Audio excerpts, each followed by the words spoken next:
Starting से ही सनातन धर्म में ज़्यादा विश्वास था। बचपन से ही मैंने इस रिलीजन को मुझे ये रिलीजन ही बहुत अच्छा लगता था। स्टार्टिंग से इंटरेस्ट था मेरा। तो अभी मैंने अपना रिलीजन चेंज किया है, मैंने अपना कन्वर्जन करवाया है। तो अब मेरा नाम नेहा सिंह है। जबरदस्ती कर रहा था। आपके पिता ने आपको जो है हरास किया है, जी। तो आपने जब वो आप पे ये चीज कोशिश कर रहे थे, ट्राई कर रहे थे, तो आपने किसी को कंप्लेन नहीं किया जाके? नहीं मैम, मेरे अंदर डर था। उन्होंने धमकी दे रखी थी कि जिसे तू प्यार करती है उसे मार दूंगा, तेरा भाई है वो उसे भी मार दूंगा अगर तू मेरी बात। अपना धर्म चेंज कर लिया और धर्म चेंज करने के बाद मैंने हिंदू धर्म अपना लिया है। और हिंदू धर्म में आने के बाद मैं अपना अकेला जी रही हूँ, उसको भी लेकर के नहीं जीने दे रहे। तो जितने भी मौलाना है ना, मैं उनसे सबसे ये पूछना चाहूँगा, क्या वो अपनी बहन और बेटी के लिए हलाला पसंद करेंगे? क्या वो अपनी बहन और बेटी के लिए 4 शादी पसंद करेंगे? क्या वो अपनी बहन और बेटी के लिए 3 तलाक पसंद करेंगे? अगर वो अपनी बहन और बेटी के लिए करेंगे तो वो अपने घर से पहले शुरुआत करें, दूसरे की बहन। आप इंडिया जाएगी, हिंदू लड़के से शादी करके इंडिया शिफ्ट हो जाएगी, खुश रहेंगे वहाँ पे, सनातन धर्म वो कहते हैं ना अपना लेंगे, अच्छी खासी जिंदगी गुजारेंगे। है कि as a Muslim woman, as a Muslim girl, मुझे सनातन धर्म से बहुत ही ज़्यादा लगाव है, बहुत ही ज़्यादा प्यार है, मुझे बहुत अट्रैक्टिव लगता है। शुक्रिया अदा ही नहीं हो पाएगा जो उन्होंने किया है। एक गुलामी से आज़ाद किया है, एक तकलीफ से, एक दर्द से आज़ाद किया है। जो उन्होंने, जो पुरुषों ने दर्द दिया हुआ था जो महिलाओं को, तलाक जिसकी मर्जी आई, जब मर्जी आया तलाक दे दी। एक टॉफी समझा हुआ था, शादी को मजाक समझा हुआ था। जय हिंद दोस्तों, सनातन धर्म की संस्कृति और सभ्यता लगातार तेजी से दूसरे धर्मों में प्रवाहित हो रही है और यही वो कारण है जिसकी वजह से दूसरे धर्मों के लोग भी सनातन धर्म को स्वीकार कर रहे हैं और सनातनी बन रहे हैं। जबरदस्ती कर रहा था। आपके पिता ने आपको जो है हरास किया है, जी। तो आपने जब वो आप पे ये चीज कोशिश कर रहे थे, ट्राई कर रहे थे, तो आपने किसी को कंप्लेन नहीं किया जाके? नहीं मैम, मेरे अंदर डर था। उन्होंने धमकी दे रखी थी कि जिसे तू प्यार करती है उसे मार दूंगा, तेरा भाई है वो उसे भी मार दूंगा अगर तू मेरी बात नहीं मानेगी। लेकिन आपके भाई साथ नहीं देते? आपके एक भाई भी हैं और कोई भाई बहन? एक ही भाई है वो साथ नहीं देते? नहीं, उन्हें जब मैंने ये सच्चाई बताई तो मैम उन्हें यकीन ही नहीं कहा कि तू झूठ बोली, बल्कि ये काम तो उनकी बहू के साथ भी किया है। तो जब पता बहू के साथ भी ये काम जी, बहू के साथ, मतलब आपकी भाभी के साथ? जी हाँ जी, बहू के साथ किया। तो बेटे ने कहा कि तू बाप है इसलिए मैं तुझे माफ कर रहा हूँ। बेटा खुद बाप को माफ कर रहा। बताओ, जो बहू के किसी बीवी के साथ कोई करेगा क्या वो छोड़ेगा? चाहे वो आपके भाई ने माफ कर दिया पापा को? जी आराम से कर दिया। ये चीज यही चीज मैम, ये चीज मुझे सिर्फ लगता है कि सिर्फ एक ये मुसलमानों धर्म में हो सकता है, जब अगर कोई ऐसा करे तो माफ कर सकते हैं। अब दरअसल हाल ही में उत्तर प्रदेश के बरेली से एक न्यूज निकल कर आई और जहां पर हमें ये पता चला कि एक मुस्लिम शिक्षिका ने हलाला और तलाक के डर की वजह से अपना धर्म परिवर्तन कर लिया है और अब वह सनातनी बन चुकी हैं। मुस्लिम शिक्षिका नेहा का यहाँ पर कहना था कि मेरा जन्म मुस्लिम परिवार में हुआ है और तब से लेकर आज तक मैं मुस्लिम धर्म का ही पालन करती हुई आई हूँ, लेकिन सनातन धर्म की संस्कृति, सभ्यता और महानता को देखकर मुझे बचपन से ही सनातन धर्म से एक बहुत ही गहरा लगाव रहा है और यही वो कारण है कि जिसकी वजह से मैं एक मुस्लिम महिला होने के बावजूद भी बचपन से ही सनातन धर्म की बहुत ही ज्यादा इज्जत करती हुई आई हूँ। और आज जब मुझे अपने धर्म में असुरक्षा और परेशानियां महसूस होने लगी तो मैंने सनातन धर्म को स्वीकार करना ही सही निर्णय समझा। अब वैसे तो हर धर्म की अपनी कुछ अच्छाइयां भी होती हैं और बुराइयां भी होती हैं, तो वैसे ही इस्लाम धर्म की भी अपनी अच्छाइयां भी हैं और बुराइयां भी हैं। लेकिन अगर हम बुराइयों की बात करें तो इन बुराइयों की वजह से इस्लाम धर्म में महिलाओं का शोषण होते रहता है और यही वो कारण बन जाता है कि जिसकी वजह से महिलाओं को धर्म परिवर्तन करना पड़ता है और धर्म परिवर्तन करके सनातनी बनना पड़ता है।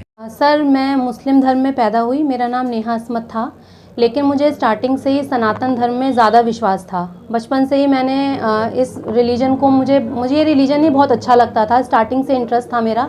तो अभी मैंने अपना रिलीजन चेंज किया है, मैंने अपना कन्वर्जन करवाया है। तो अब मेरा नाम नेहा सिंह है। इसका रीज़न ये था क्योंकि स्टार्टिंग से ही मैंने देखा मुस्लिम धर्म में लड़कियों की शादी होती थी, उसके बाद उनको तलाक देकर लड़का बहुत सारी शादियां कर सकता है, कोई ऐसी बाउंडेशन नहीं है कि शादी ना हो। तो मुझे ये चीज़ अच्छी नहीं लगती थी, तो इसीलिए मैंने इसी रीज़न के साथ मैंने हिंदू धर्म को जो है अपना। कैरेक्टरलेस है, मतलब मुसलमान कौम ने हमेशा पूरी दुनिया को ये बताने की कोशिश की है कि मुसलमान औरतें बहुत ही आवारा और बच्चलन होती हैं, जो अपने पीरियड्स का इंतजार करते रहती हैं कि पीरियड्स होगा और हम सेक्स करेंगे। क्या हम ऐसे हैं? हम ऐसे तो नहीं है भाई। सनातन धर्म तो कहता है कि औरत घर को घर बनाती है। औरत अगर घर में होती है तो घर स्वर्ग लगता है। बुजुर्ग और औरत अगर घर में होती है, बच्चे घर में होते हैं, तो घर को स्वर्ग माना जाता है, ये सनातन धर्म बोलता है।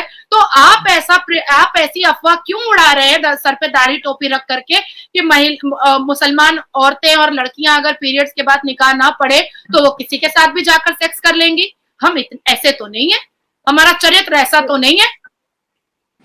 अब मैं आपको बोलती हूं कि देखिए इस्लाम क्या कहता है। इस्लाम में औरत सिर्फ एक ऑब्जेक्ट है। अगर इस्लाम के हिसाब से हम जो अब तक चल रहे हैं, हमें सिर्फ एक ऑब्जेक्ट बना करके रखा गया है। सूरह अन-निसा 8:277 क्या कहता है? वो औरत, ये प्रॉफेट मोहम्मद कह रहे हैं कुरान में, वो औरत जो लीडरशिप करती है, वो देश, वो कंट्री, वो घर बर्बाद हो जाता है। तब बर्बाद नहीं हुआ। अब हम औरतों के आइडेंटिफिकेशन पर आप क्वेश्चन मार्क लगा दे रहे हैं, हमारे चरित्र पर आप उंगली उठा दे रहे हैं। हम बर्दाश्त करेंगे? अब नहीं बर्दाश्त करेंगे। अब मैं आपको बताती हूं सूरह अन-नसा प्रॉफेट मोहम्मद कहते हैं कि वो औरतें जो परफ्यूम लगा करके बाहर निकलती हैं, उनकी मौत के बाद उनको प्रोस्टिट्यूट की नजरों से देखा जाएगा। हाँ, परफ्यूम लगाना तो एक नाजायज चीज है। बात ठीक आप कह रही हैं। आज के जमाने के मॉडर्न वुमेन में आप इस चीज क्या करें शाला, 1 मिनट, क्या करें? सुसु लगाकर निकले, पोटी लगाकर निकले, गोबर लगाकर निकले, क्या करें भाई? एक इंसान, मैं अपने बारे में बात करती हूँ, मैं आपके भी बारे में बात करूंगी, मैं अपने बारे में, हम 2 लोग यहाँ पर बैठे हैं, मैं अपने बारे में बात कर रही हूँ। मैं सुबह 9:30 बजे निकलती हूँ, कोर्ट जाती हूँ, पब्लिक गैदरिंग में जाती हूँ, पॉलिटिकल मीटिंग करती हूँ, चैम्बर में बैठती हूँ। भाई पसीना निकलता है, हम पसीने में भीग सकते हैं, सामने वाले को गंध आ सकती है, तो परफ्यूम स्प्रे करते हैं, तो उससे मैं प्रोस्टिट्यूट हो गई? आप रोड शो करती हैं, आप हजारों लाखों लोगों के भीड़ में जाकर के आप पसीने पसीने हो जाती हैं। मैंने कई बार देखा है कि आप अपने बाल भी बांध लेती हैं, तो क्या आप प्रोस्टिट्यूट हो गई अगर आपने इत्र और परफ्यूम लगा लिया? तो क्यों? ये कौन सा परफ्यूम का वो क्या करे? नहीं, जो क्रेजी है परफ्यूम लगाने का, वो क्या करे? ऑन दी अदर हैंड, नहीं, ऑन दी अदर हैंड, मर्द, यही कुरान कह रहा है और यही सूरा कह रहा है कि मर्द लगा सकते हैं। हाँ, मर्द लगा सकते, यही कुरान लगा सकता है, मर्द लगा सकते। हाँ, मर्द लगा, ठीक है। अच्छा, योगी महाराज ने कानून की बात कही। अब असदुद्दीन अवैसी, मुसलमान, पाकिस्तान, सबको बहुत बुरा लग गया। अरे गेरुआ कपड़ा पहन करके योगी महाराज जी ने इतनी बड़ी बात कह दी, वो तो हिंदू है, वो तो काफिर है। भैया जाग जाओ मुसलमानों, जाग जाओ। Enemies of Islam, Abu Jahl, Abu Lahab, Hind bint Utba, Wahshi slave and Abu Sufyan of Mecca, enemies of Islam. यहाँ तो नहीं लिखा हुआ है, यहाँ तो किसी हिंदू का नाम नहीं लिखा हुआ है, ये तो कुरान कह रहा है एनिमीज ऑफ इस्लाम। हालांकि अब इस सब को लेकर यहाँ पर आपकी क्या प्रतिक्रिया है, आप इसके ऊपर क्या सोचते हो, अपना जवाब मुझे नीचे कमेंट में जरूर बताएं। और अगर आपको ये वीडियो अच्छी लगी है तो प्लीज इस चैनल को सब्सक्राइब करके बेल आइकन जरूर दबाएं।